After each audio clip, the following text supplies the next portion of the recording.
बिस्मिल्लाहिर्रहमानिर्रहीम एंड अस्सलामु अलैकुम इकबाल के शाहीनों एंड प्लेनेट अर्थ के बासियों। उम्मीद करता हूँ आप लोग खैर खैरत से होंगे, टिक टाक होंगे। अच्छा, तो आज हम क्लास 9 के केमिस्ट्री का एक मतलब अगला लेक्चर रिकॉर्ड करने जा रहे हैं। उसमें टॉपिक है एटॉमिक मास यूनिट। टॉपिक का नाम है एटॉमिक मास यूनिट क्या होता है। देखो, एटॉमिक मास यूनिट क्या है।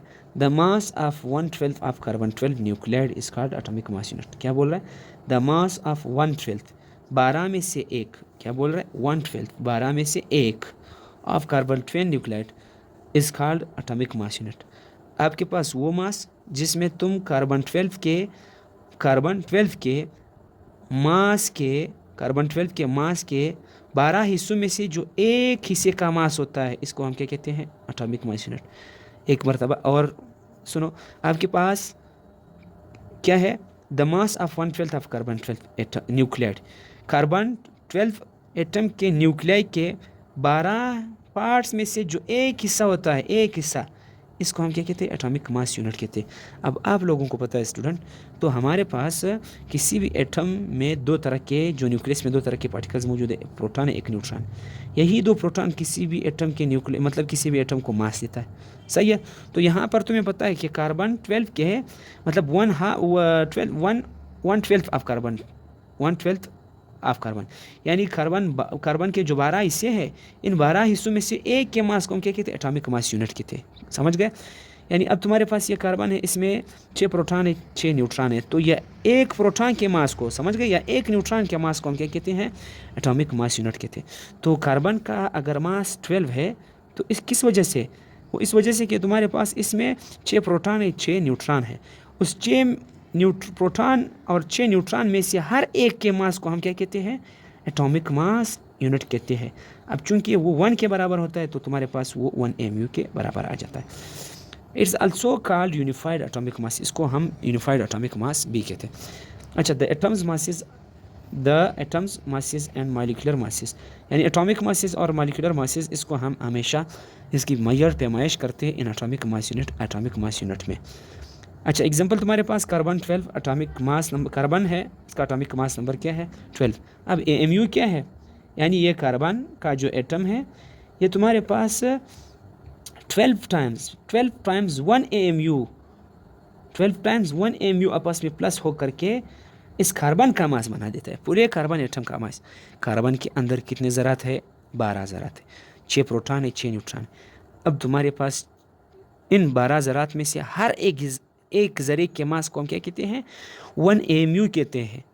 तो कार्बन के न्यूक्लियस के अंदर, पूरा एक कार्बन है, इसके एटम के न्यूक्लियस के अंदर हर ज़रे का मास 1 AMU है। अब उसमें कितने ज़रे? 12। तो जब तुम क्या करते हो, उस 1 AMU को 12 टाइम्स प्लस करते हो, तो तुम्हारे पास पूरे कार्बन के एटम का मास निकल आ जाता है। तो कार्बन एटॉमिक मास बराबर होता है 12 AMU। समझ गए? इसी तरह तुम्हारे पास एक हाइड्रोजन का मास क्या है? एटॉमिक मास क्या है? 1 है। इसका क्या मतलब है कि इसके एक न्यूक्लियस में सिर्फ एक प्रोटॉन है, एक ज़रे का मास क्या है? 1 AMU है। तो इसमें सिर्फ एक प्रोटॉन पाया जाता है, तो इसका मास भी क्या है? 1 AMU है।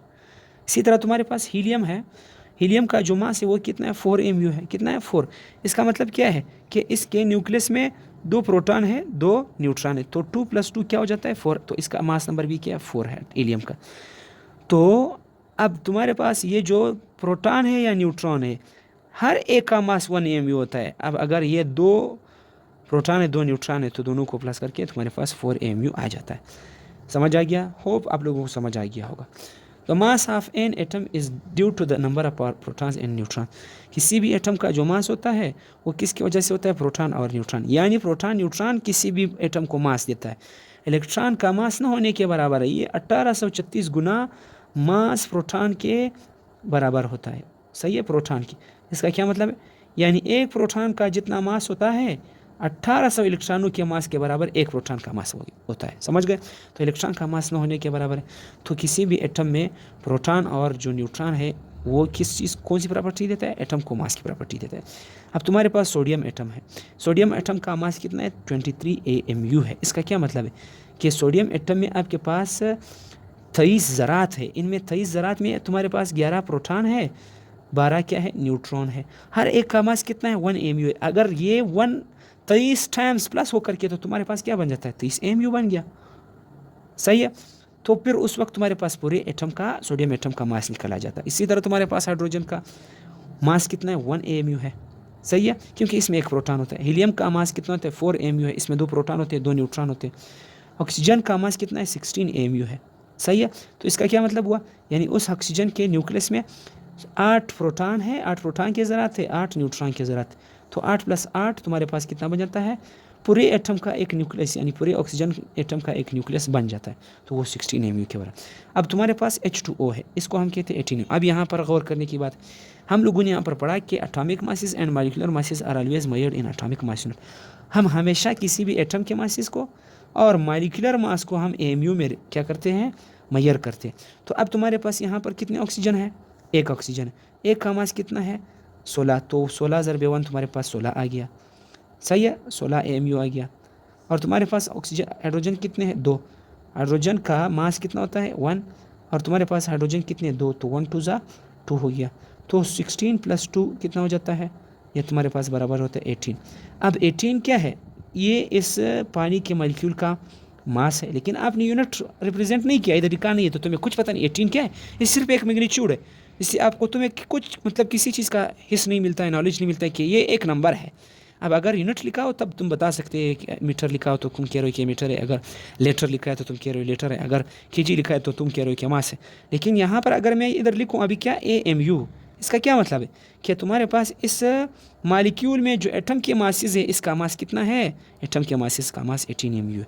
और तुम्हारे पास सोडियम क्लोराइड का जो मास है वो कितना है, 40 AMU है। NH3 अमोनिया का मास कितना है, 17 AMU। इनमें से तुम्हारे पास जो है 14 जो है ये नाइट्रोजन का है। सही है। और आपके पास 3 मास जो है वो हाइड्रोजन का है। एक मास हाइड्रोजन का, हाइड्रोजन के एक एटम का मास कितना होता है, 1। तो इधर कितने हाइड्रोजन है, 3। तो 1 ज़रा 3 तो वापस 3 बन गया। तो 14 × 3 तुम्हारे पास कितना बन गया, ये बन गया 17। अब चूंकि ये एटम की मास की बात हो रही है, एटम के मास की बात हो रही है, तो ये 17 AMU हो गया। इसी तरह कार्बन में भी तुम्हारे पास 12 ज़रात होते हैं। और ऑक्सीजन का मास कितना है, 16 है। तो इधर ऑक्सीजन कितने हैं, 2 है। तो 16 दूनी 32। तो 12 + 32 तुम्हारे पास कितना हो गया, 44। अब 44 तुम्हारे पास क्या है, AMU है। क्यों, क्योंकि इस वक्त तुमसे इस कार्बन डाइऑक्साइड जो कि मालिक्यूल, इसमें एटम्स की मास का पूछ रहा है, इस वजह से मतलब क्या लिखेंगे, 44 AMU लिखेंगे। होप आप लोगों को समझ आ गया होगा। अगर समझ आ गया हो तो अपनी राय का इजहार कमेंट सेक्शन में ज़रूर करें, और अपने चैनल का ज़रूर ख्याल रखें, और लाइक करें, शेयर करें अपने दोस्तों के साथ। तब आप लोगों की वजह से हमें मोटिवेशन मिलेगा, और इसी तरह की वीडियोज़ हम लाते रहेंगे। तब तक के लिए इतना ही, अल्लाह हाफ़िज़।